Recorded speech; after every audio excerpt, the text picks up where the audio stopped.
Assalamualaikum warahmatullahi wabarakatuh. Bismillahirrahmanirrahim.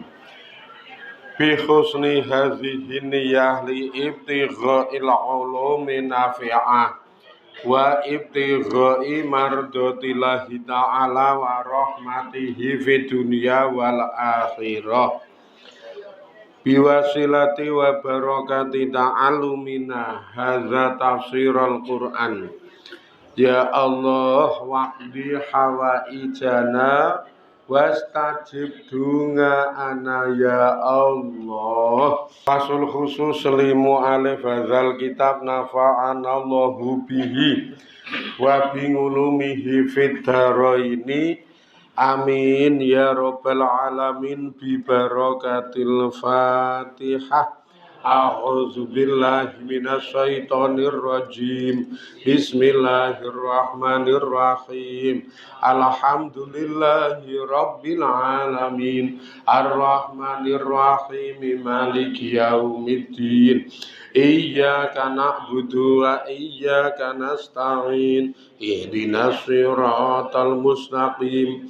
Siratal ladzina an'amta 'alaihim ghairil maghdubi 'alaihim waladdallin. Amin.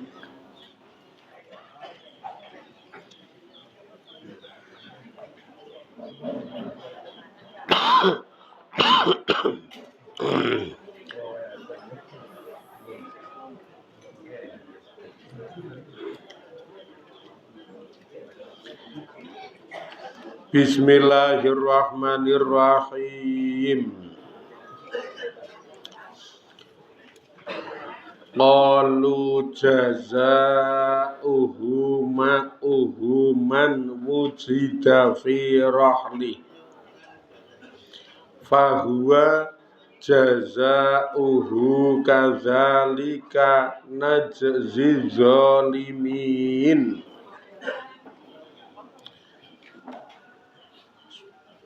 Bismillahirrahmanirrahim. Qalu padha njawab sapa dulur-dulure Nabi Yusuf. Ae tegese ikhwatu Yusufa. Dulur-dulure Nabi Yusuf. Jawabe jazauhu utawi piwalese wong sing nyolong. Iku man wong wujida kang ditemu fi rahlihi ing dalem tumpakan utawa ing dalem unta gawane dheweke man. Ae tegese jazau sirqati sawangi utawi piwalese nyolong takeran huwa ya utawi walesane nyolong takeran iku jazau sirqatihi. Piwalese utawa walesane nyolonge dheweke la ghaira dudu liyane.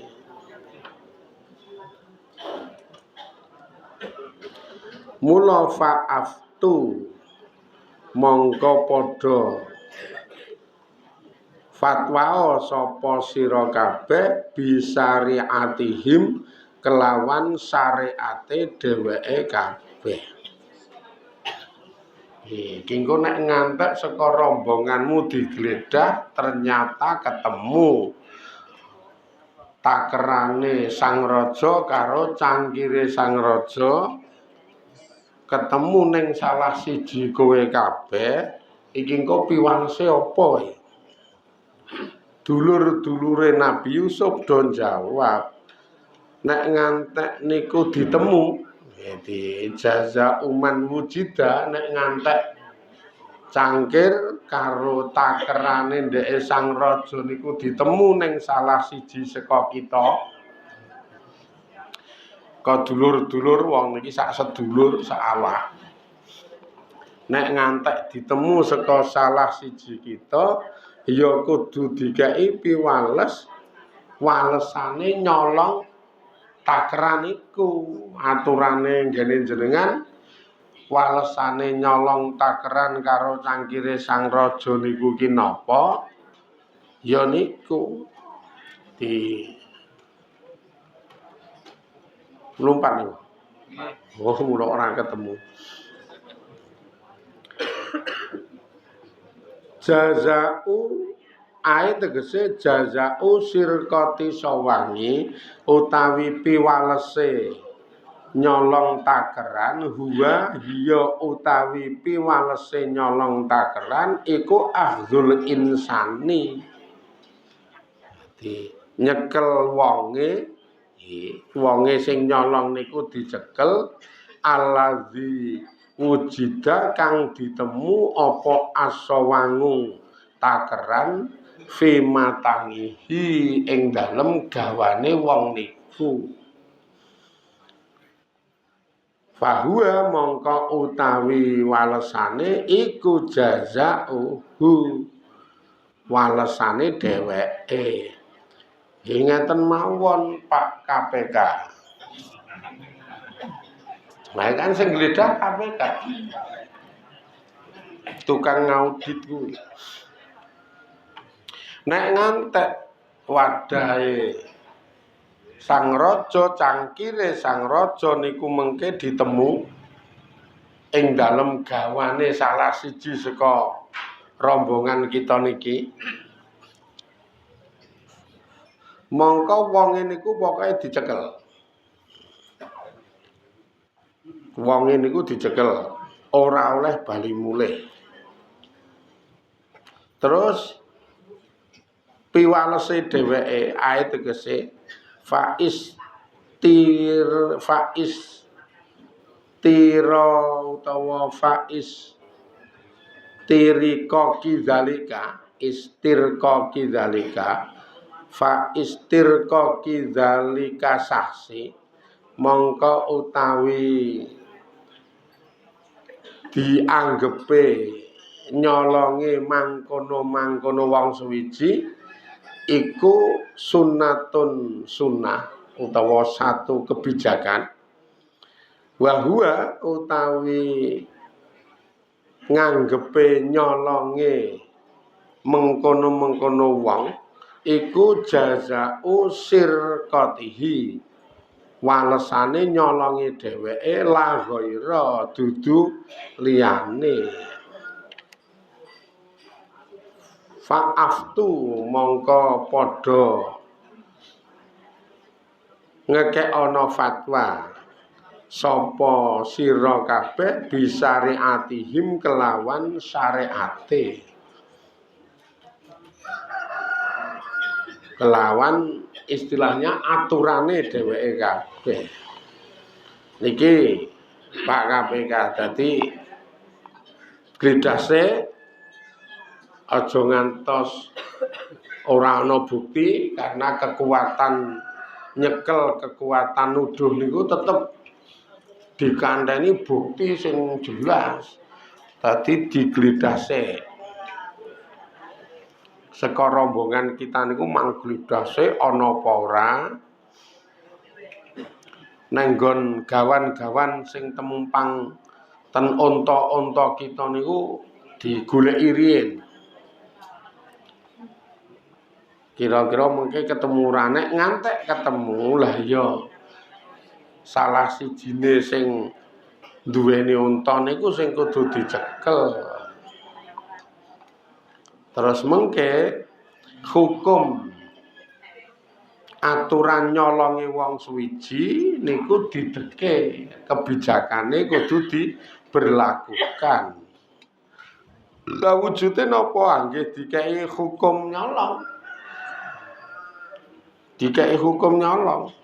Nek aturane mbiyen iki sejejeg-jejeg kok ya dikei hukum nyolong setara karo hukume. Beda nek nggone dhewe iki mengke karek sing nyolong sapa nek ngene dhewe niku. Ora kok bentuk sing dicolong apa ora. Ning sing nyolong sapa? Mula nek sing nyolong ki orang-orang hebat, kok nyolonge segede apapun aman kok ya. Ning nek sing nyolong kelas-kelas coro ini ambok nyolong ming perkara cilik wae ambyar. Remuk padahal nek aturan syariat agama Islam niku diberlakukan ning gone dhewe ketoke iki ketoke pejabat-pejabat nika wis randhe tangan randhe sikil ketok. Karena nyolong dengan barang sing nominal iki sekian ketok tangane nominal sekian ketok sikile ngono niku wis jan randhe tangan randhe sikil. Ayo wis terus diobati terus blujuni kok. Ketok saka sikut-sikute, ketok saka dengkul-dengkule, berarti wing ngawak tok tingil-tingil.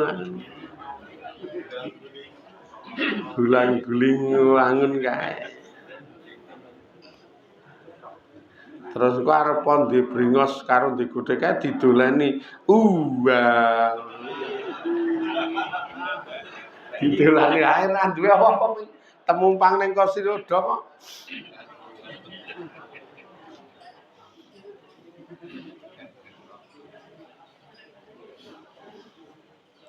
Dolanan bal ngono sing dolane kudune nguncalke pas ndase wong isane ming jendul kok ya. Dijendul ngono.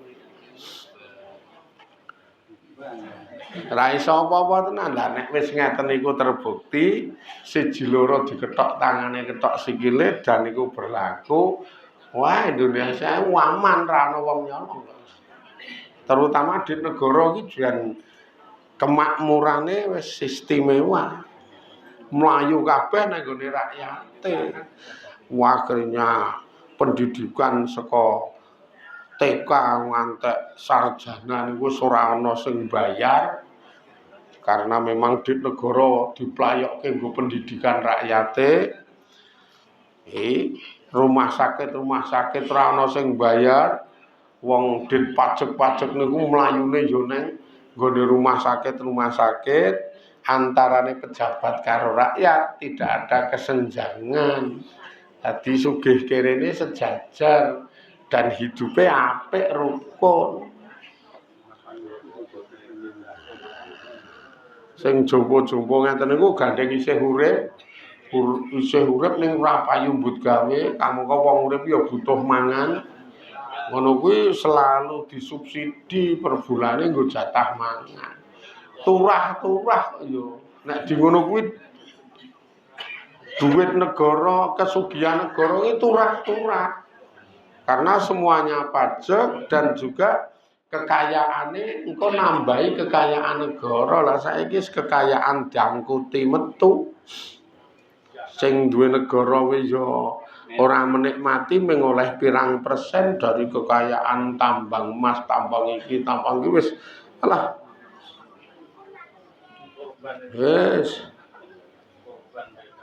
Malah karepe korban kuwi kon dhuwit ora oleh wedhus. Korban ki dhuwit wae pasoke negara ben dikelola negara. Angger niate korban dhuwit ki ra sah wis lemune ngono kuwi. Tur ora repot. Gek engko dikelola negara beres kabeh. Beres ndasmu.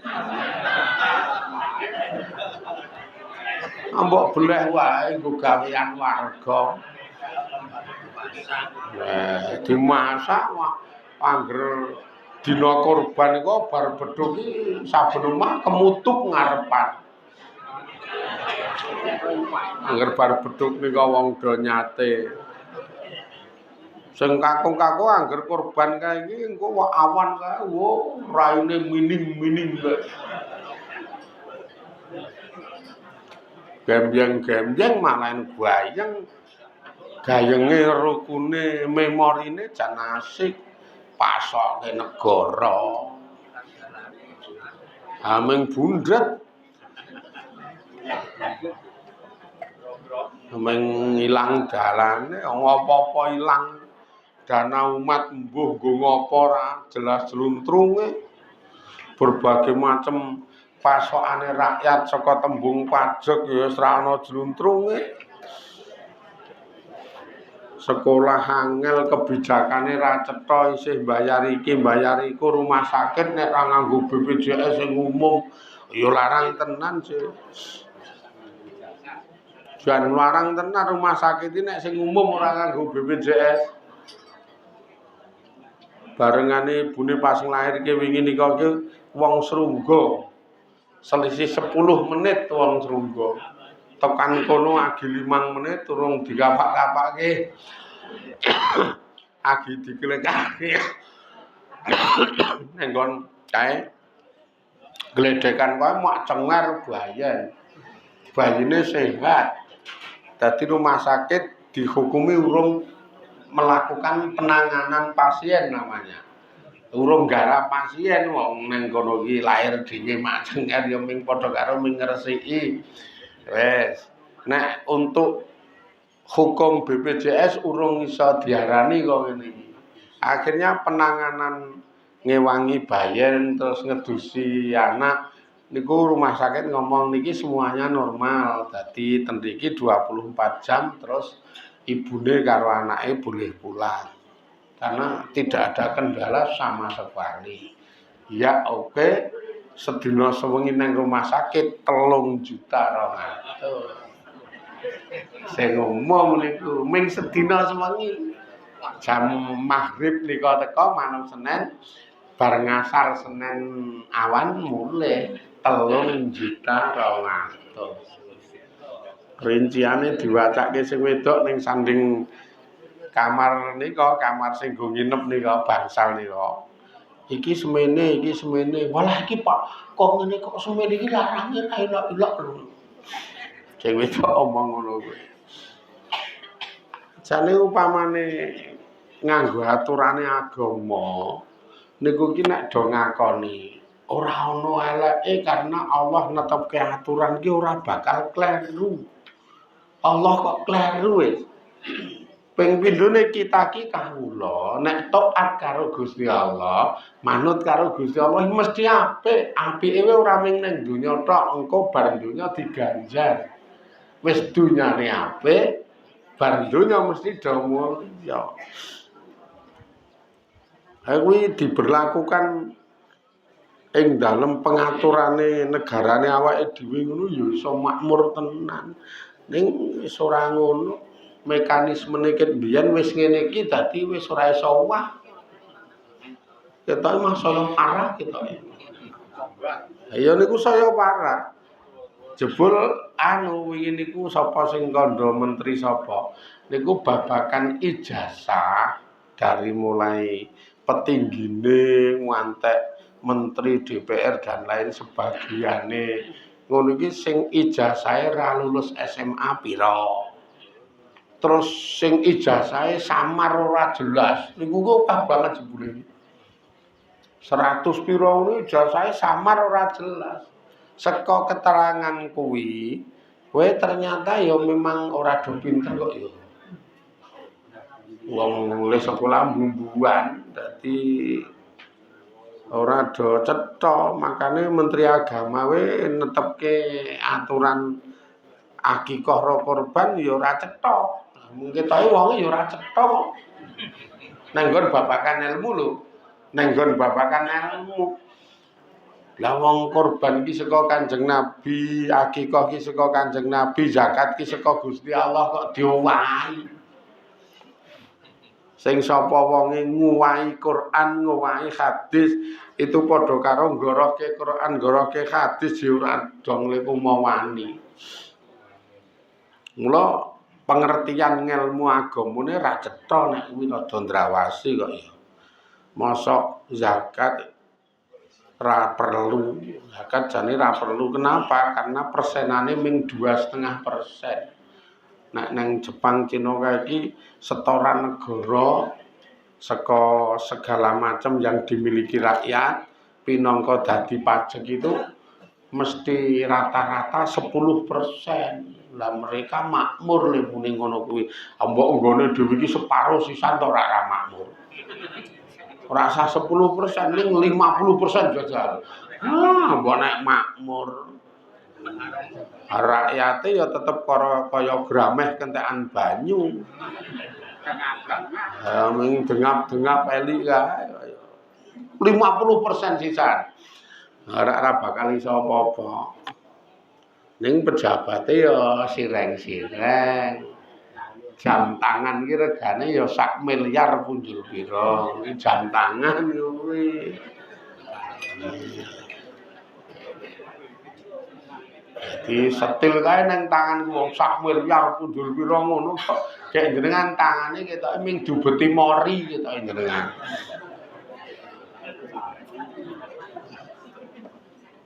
Gila niki delok aturane ngeten mawon Pak KPK digledak mengke nek ketemu wadahe utawa takerane sang raja karo cangkire sang raja lah sing diunta niku wae dicekel ora oleh bali ya.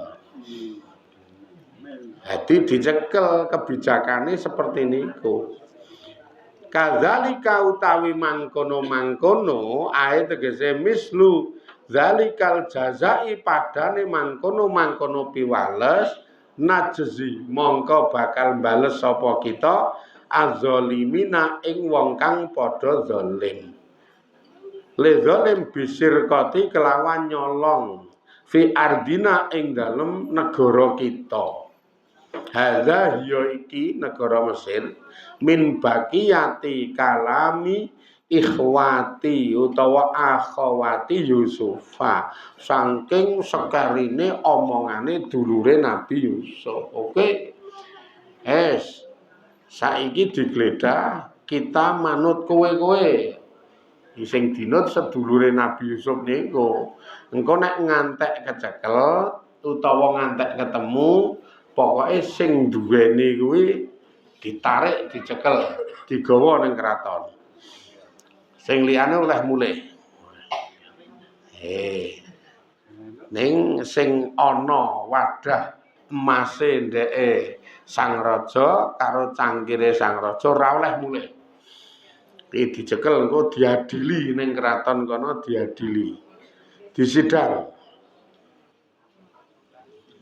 Wakilalan den ngendikaake min kalami ashabi Yusufa.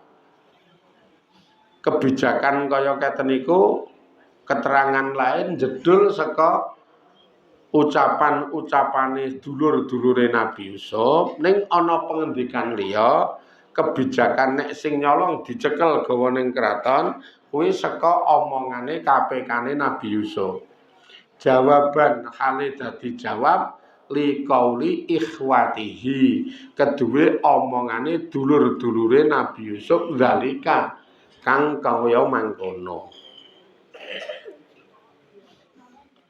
Fabada'a mongko pertela ae tegese Yusufa sapa Yusuf ba'dama sak ba'dane barang rajangu kang padha bali sapa dheweke kabeh KPK ilaihi maring Nabi Yusuf biaungiyatihim kelawan takerane utawa wadah-wadahe dheweke kabeh embasan gledah ketok fabada'a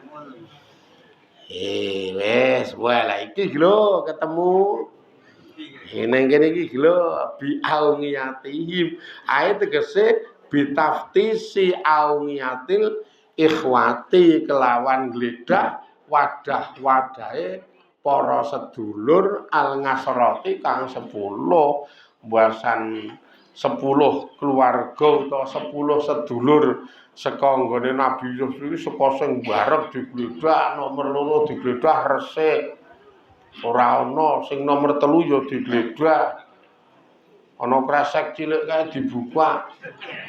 Wes, tanek kuwi wadahe jebul ming jeroan. Ora kober mbah-mbah. Ming wadahe kresek dilesepke kono. Lah ora kober mbah-mbah ya ning kono nginep pirang-pirang dina. Wah digledah resik. Nomor 5 ya digledah kae. Ana dus cilik kae. Dus cilik jebul anu roti wafelo. Wah kok iki didusi dhewe. Iki engko nek wis cerak omahe arep didukke beda. Lah kok didukke beda nek kabeh putuh dukke omah ndak rakomanan lho.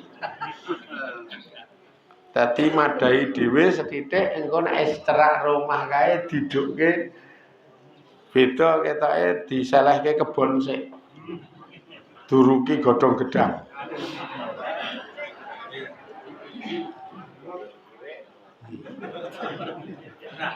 Wafelo iki apa-apa ora doyan. Dasare kalenge rapet kok. Arep nggo ngopi ndak esuk nek sing wedok wis menyang pasar kae lho. Wangun kae jero ngopi karo macit. Kobar kuwi awan metuk sing wedok ning pasar.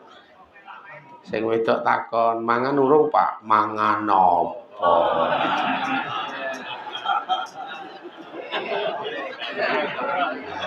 Wangun kae padahal wis ngentekke wafelo. Mangan apa? Ya wis ayo gek mulih iki tak tukokke ongol-ongol. Karo bakmi pentil. Aku wis oleh wafelo, oleh ongol-ongol, oleh bakmi pentil. Mula ketoke ra glidika kae tetep lemu merusuh kok ya. Lah ya kan gaweane methuk wae mulya. Wong nek ning omah iki sok kuwi nyimpen panganan-panganan. Sing kanggo laporan sing asline mangan ning dilaporke urung mangan kuwi mah. Pinter tenan sih. Nang nggon Kang Badok iki pancen pinter. Iki dulure Nabi Yusuf sing nomor 5 kok yo. Iki. Nek sing ngaji kene wae wonge nyenengke. Oh nyatane sing wedok wae seprene ya cintane pol iki rak medine mung kapusan wae.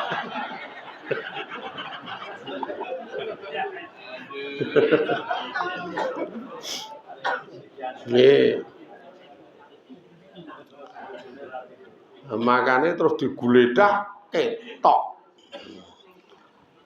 Qabla taftisi wingai akhihi ing dalem sadurunge nggledah wadahe sedulure Nabi Yusuf Bunyamina hiya Bunyamin linafyit tahammati krana orang anane tahammah. Digledah jedet sak kabehane gawan bi auniyatihim gawan-gawane kabeh digledah. Seka sing 10 niku sing 9 ora nemokke. Sing dulur 19 ora nemokke wadah emas utawa takeran emas karo cangkir emase raja ora nemokke. Kur karek sitok nggledah Bunyamin. Ra ana ya seming karek sitok iki ning sing sitok iki ketoke wonge we meneng rada ingah-ingih mosok nyolong. KPK-ne sing siji ya bengok, justru sing sok nyolong pethek iki nek ingah-ingih kuwi jenenge.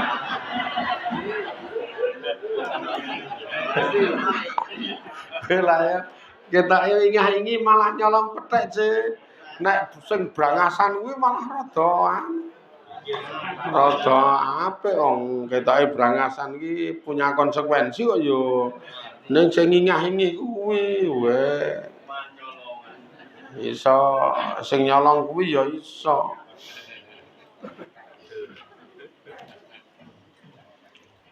Saiki iki ketoke wangun-wangun setil-setil kae jebul ya ming tukang ngapusi sih kok.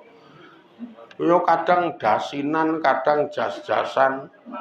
Wah, sawangane wae ketoke jan intelek wonge. Jan intelek jebul ming intelek lencong.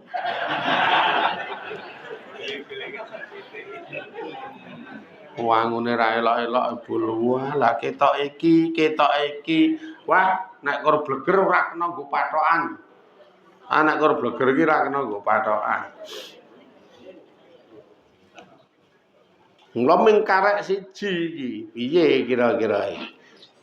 Ruwiya diriwayatake annahu sak temene utawi kelakuan iku lama balagha tetkalane wis tumeka apa anau batu naubah. Naubah tugas ngledah ngono gampangane. Ilawinga ihi maring wadahe Bunyamin. Kala mongko ngucap sapa iki sapa KPK azunu hadza akhadha sai'an azunu ma'azunu ora nyono sapa ingsun hadza ing iki wong akhadha hale ngalap sapa iki wong sai'an ing suwiji-wiji katane. Ning poyo omongane KPK nek bahasa kita ra ning poyo wong iki ketoke kok nek menurut sawanganku ora mungkin lah wong iki ya kalem halus ngene iki. Ya kalem halus malah nek oleh ngalem saka dulure sing sanga sing rada luweh mentereng bagus resik mah iki iki. Apa meneh dibanding dulur sing nomor loro saka dhuwur kae. Kae ketoke wak-wakan. Mosok kae yo bagian saka sedulure ketoke udu wangune kae. Lah brangasan wak-wakan. Bengak-bengok, senengane bengak-bengok. Mosok kae yo bagian saka sedulure. Ketoke kae gawan kae.